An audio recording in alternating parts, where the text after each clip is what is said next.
Hey, everybody, this is Pete Bartolozzi welcoming you to another Nuggets, Gems, and Pearls from God's Word.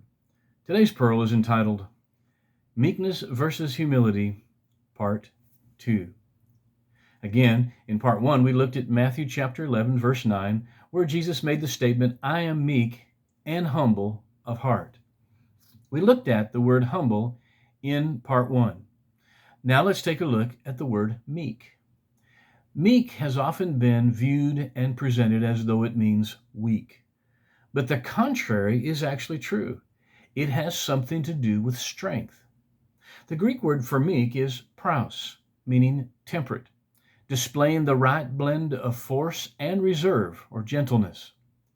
Meaning strength in gentleness, it avoids the unnecessary harshness, yet without compromising or being too slow to use necessary force. Meekness, meaning gentle strength, expresses power with reserve or gentleness. The word praus was borrowed from the military and relates to horse training. Let me read to you something written concerning the Greek word praus. The Greek army would find the wildest horses in the mountains and bring them to be broken in. After months of training, they sorted the horses into categories. Some were discarded, some broken and made useful for bearing burdens. Some were useful for ordinary duty, and the fewest of all graduated as war horses. When a horse passed the conditioning required for a war horse, its state was described as praus, or meek. The war horse has power under authority, strength under control. A war horse never ceased to be determined, strong, and passionate.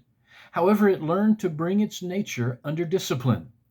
It gave up being wild, unruly, out of control, and rebellious. A war horse learned to bring that nature under control. It would now respond to the slightest touch of the rider, stand in the face of cannon fire, thunder into battle, and stop at a whisper. It was now meek.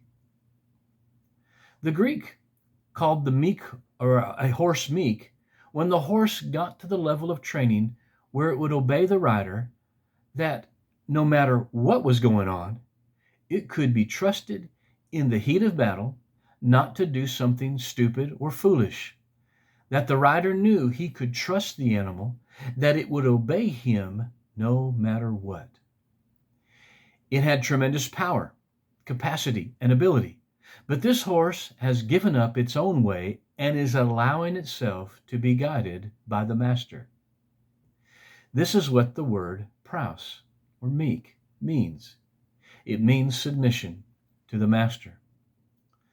So again, the title Meekness versus Humility is not trying to speak of them being opposites because, again, they work together, but to the fact that they refer to different things because too many use these words interchangeably, especially when I see the word praus translated as humble. They are not opposites, but two different things that clearly work together, as Jesus said that he could simultaneously be both meek and humble.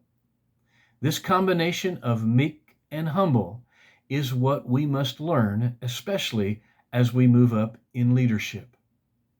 And I offer this as something to think about today. Be blessed.